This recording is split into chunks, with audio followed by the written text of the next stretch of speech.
بسم اللہ الرحمن الرحیم۔ اللہم صلی علی محمد و علی محمد۔ مومنین، تدوین حدیث شیعہ کے عنوان سے ہماری گفتگو میں آج یہ ہماری 15ویں نشست ہے، اور اب تک ہم نے جو مقدماتی گفتگو تھی اس کو مکمل کیا ہے،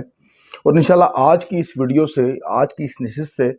ہمارے ایک دوسرے مرحلے کا جو ہے وہ آغاز ہو رہا ہے، جس کا تعلق تاریخ سے ہے۔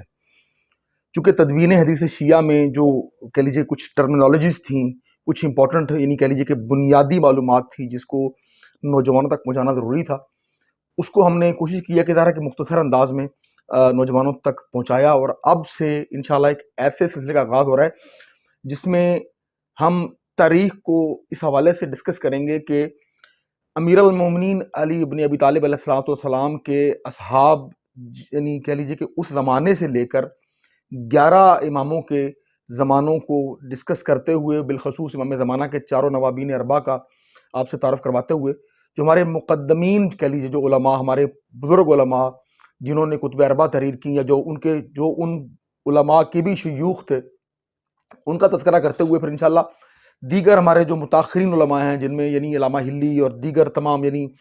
علامہ باقر مجلسی سے لے کے اور شیخ خر العاملی وغیرہ سے لے کر، اور انشاءاللہ کوشش کریں گے کہ اب تک کے زمانے تک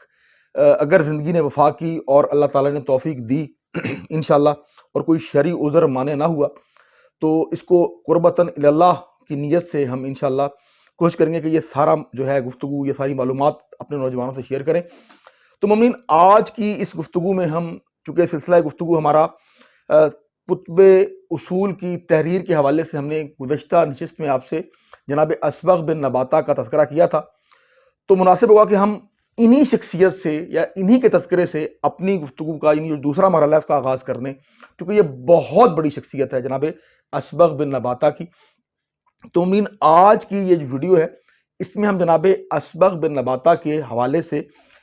تفصیلاً آپ سے گفتگو کریں گے، اور اگر اس آج کی نشست میں یہ گفتگو مکمل نہ ہو سکی تو انشاءاللہ اس کا دوسرا حصہ جو ہے اس میں آپ سے جو ہے اس کی بقیہ معلومات آپ سے شیئر کریں گے۔ اگر ویڈیو طویل ہو تو اس کے لیے معذرت، چونکہ مومنین یہ اس قدر اہم معلومات ہے کہ جو میرا خیال ہے کہ آپ نوجوانوں کے لیے جاننا بے حد ضروری ہے۔ تو بلا وقت ضائع کیے اپنے موضوع کی طرف آتے ہیں کہ اصبغ بن نباتہ کوفی، ان کا نام جیسے کہ آپ نے نام سے آپ کو سمجھ آ گئی ہوگی کہ نام اصبغ تھا اور والد کا نام نباتہ تھا، کنیت ان کی ابو القاسم ہے، اور آپ کوفہ کے رہنے والے تھے اور کوفہ میں پیدا ہوئے۔ عرب کے ایک بڑے مشہور قبیلہ ہے بنو حنظلہ، ان کا تعلق بنو حنظلہ کی ایک آگے ایک شاخ ہے مجاشع بن درام، ان سے کا تعلق تھا۔ اب مومنین، ان کی ذات کے یوں کہہ لیجیے کہ 3-4 پہلو ہیں جو بڑے امپورٹنٹ ہیں۔ یہ امیر المومنین کے انتہائی جلیل القدر صحابی تھے، انتہائی زاہد، بہت بڑے عابد، بہت بڑے متقی، انتہائی بہادر، انتہائی جنگجو، انتہائی جری، اور سب سے بڑھ کے یہ انتہائی باوفا، امیر المومنین کے قریبی، ان کے معتمد، کہہ لیجئے کہ امیر المومنین کے جو بالکل قریبی حلقہ ہے، یہ اس حلقے کے کہہ لیجئے کہ ایک فرد تھے۔ ان کی شخصیت کے حوالے سے 2-3 پہلو ہیں جن کا تذکرہ کرنا بہت ضروری ہے۔ آج کی نشست میں ہم جس گفتگو کا آغاز کر رہے ہیں وہ ان کی ذات کا وہ پہلو جس کا تعلق شجاعت کے ساتھ ہے۔ آپ کمانڈر تھے امیر المومنین کی ایک فورس کے۔ اب یہاں پہ ایک بڑی امپورٹنٹ معلومات، بڑی انٹرسٹنگ معلومات ہمارے نوجوانوں کے لیے، کہ امیر المومنین کے پاس ایک کمانڈو فورس تھی، ایک اسپیشل فورس تھی جس کا نام تھا شرطۃ الخمیس۔ اب یہ 2 الفاظ سے مل کے بنا ہے۔ شرطہ کا مطلب ہے گروپ، گروہ، یا عہد و پیمان بھی اس کا مطلب لیا گیا عربی میں کہ وعدہ وغیرہ، اور خمیس سے مراد یعنی لشکر۔ اب خمیس سے مراد لشکر کے حوالے سے ایک بات ٹچ کر رہی ہے اس موضوع کو، تو نوجوانوں کی انفارمیشن کے لیے میں وضاحت کرتا چلوں کہ جس دور میں امیر المومنین علیہ السلام کا جو کہہ لیجیے کہ زمانہ تھا، اس دور میں لشکر کے 5 حصے ہوا کرتے تھے، یا 5 کہہ لیجیے کہ اس کی ترتیب کے حوالے سے لشکر کی 5 اس کے حصے تھے۔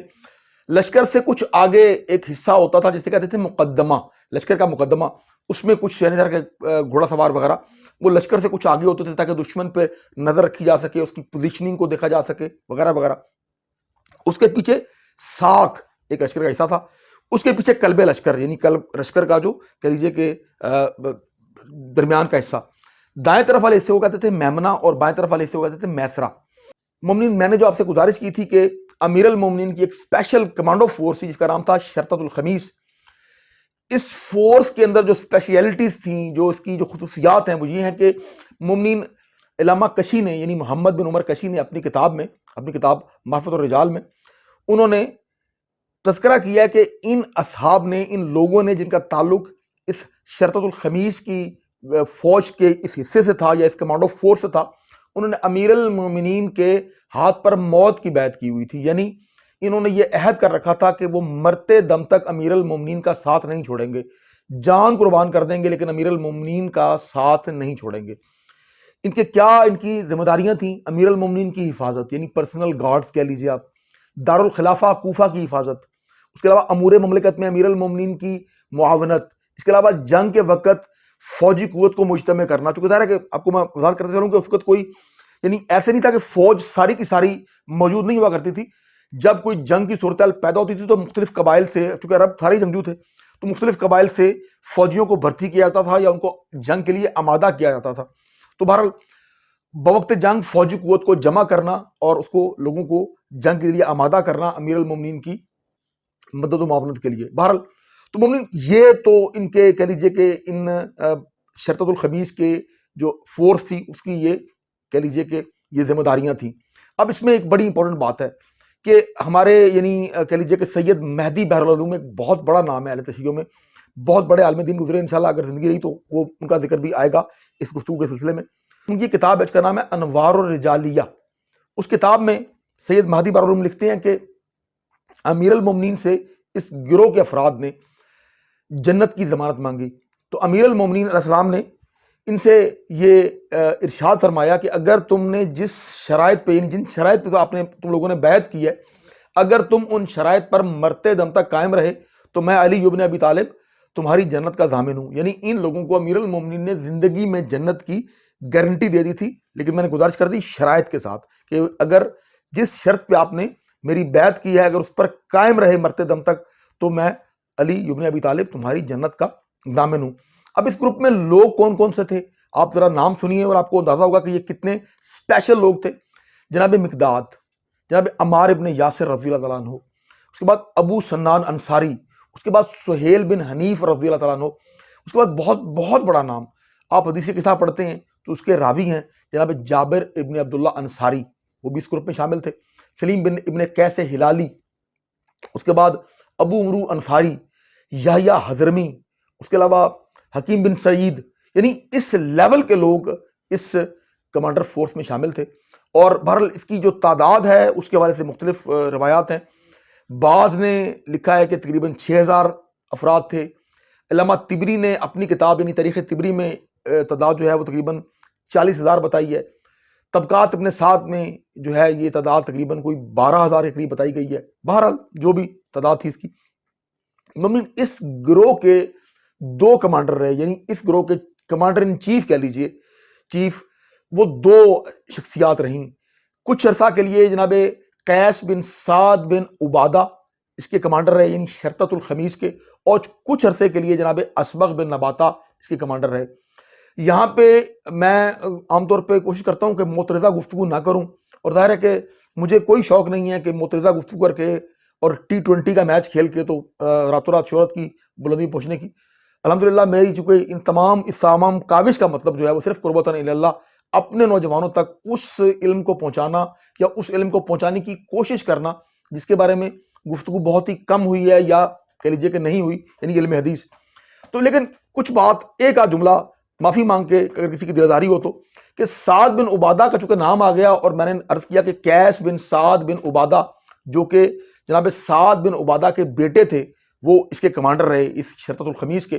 تو اب یہاں پہ چونکہ ذکر آ گیا ایک صحابی کا تو میں بہت بڑے صحابی، یہ جناب سعد بن عبادہ جو تھے یہ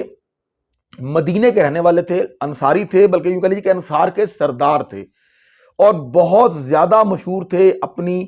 کہہ لیجیے کہ اپنی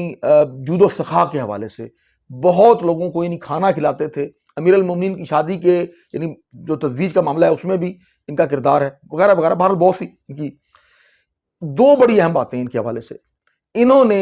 خلیفہ اول اور خلیفہ دوم دونوں کی بیعت نہیں کی۔ جی ہاں، میں بالکل آپ کو وضاحت سے دوبارہ ریپیٹ کر رہا ہوں کہ سعد بن عبادہ رضی اللہ تعالیٰ عنہ نے رسول اللہ کے بہت قریبی تھے، بہت مشہور صحابی تھے، بدر میں بھی شرکت کی. انہوں نے جناب خلیفہ اول اور خلیفہ دوم کی بیعت نہیں کی. اب اس سے دو باتیں جو ہے ہمارے نوجوانوں کے لیے، چونکہ موضوع سے متعلقہ بات آ گئی تھی، میں نے کہا کہ ذرا نوجوانوں سے شیئر کر لوں. تو میں دوبارہ گزارش کر رہا ہوں کہ معافی مانگ کے کہ میرا مقصد کوئی کسی کی دل آزاری نہیں ہے، لیکن اپنے شیعہ نوجوانوں کو ایک بات بتانا چاہتا ہوں کہ دو سوالات یہاں پہ پیدا ہوتے ہیں. وہ یہ کہ اگر سعد بن عبادہ رضی اللہ تعالیٰ عنہ ہو، اگر وہ بیعت نہ کر کے مسلمان رہ سکتے ہیں شیخین کی یا دو خلفاء کی، تو پھر شیعہ کس اصول پہ خلفاء کو نہ مان کے کافر قرار پائیں گے؟ ایک بات. دوسری بات یہ کہ ایک بات کی جاتی ہے کہ جی اجماع ہوا صحابہ کا خلیفہ اول کی خلافت پر. نوجوانوں کے لیے میں بیان کر دوں کہ اجماع کیا ہے. بیسیکلی فقہ کے چار مصادر ہیں، جو کہ فقہ کے چار ستون ہیں، چار ستونوں پہ فقہ کی عمارت کھڑی ہے. کتاب یعنی القرآن، سنت، اجماع، اور برادران کے ہاں قیاس، ہمارے ہاں عقل. اجماع دونوں کی طرف ہے، یعنی برادران بھی مانتے ہیں اجماع کو، ہم بھی مانتے ہیں. ہاں کنڈیشنلٹیز الگ الگ ہیں، ان کے ہاں اجماع کی کوئی اور معنی ہے، ہمارے ہاں اجماع کی تھوڑی سی تعریف ڈفرنٹ ہے. لیکن جس معنی میں ہمارے برادران اجماع کو مانتے ہیں،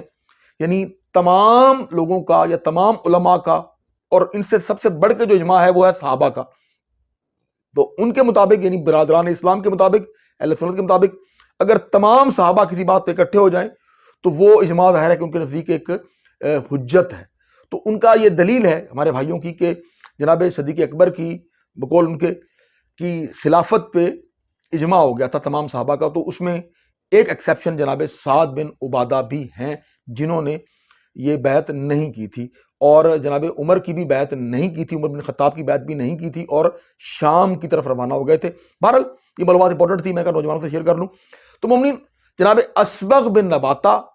اس شرطۃ الخمیس کے کمانڈر رہے، یعنی اس فورس کے کمانڈر رہے جس میں مقدار، عمار یاسر، جابر بن عبداللہ انصاری اور اس لیول کے، سلیم ابن قیس ہلالی جیسے لیول کے لوگ تھے، اس کے کمانڈر رہے. اتنے جری، اتنے بہادر، اتنے دلیر، اور اتنے امیر المومنین کے اتنے قریبی، اتنے معتمد.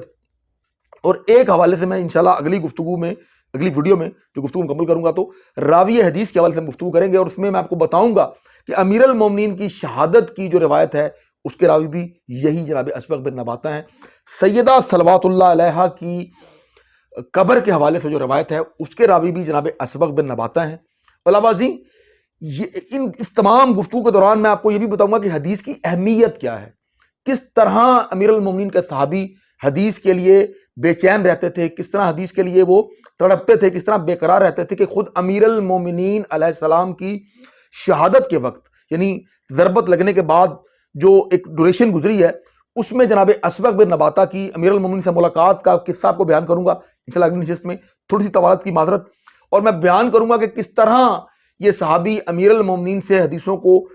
سنتے تھے، اس کو جمع کرتے تھے، ان کو تحریر کرتے تھے، ان کو محفوظ کرتے تھے.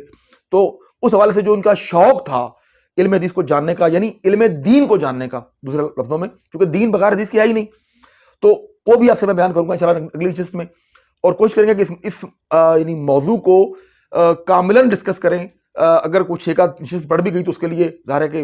موضوع کے مطابق ہمیں بات کو مکمل کرنا ہوگا. تو انشاءاللہ اس موضوع پہ دوسرے حصے میں گفتگو کریں گے. جب تک کے لیے خدا حافظ.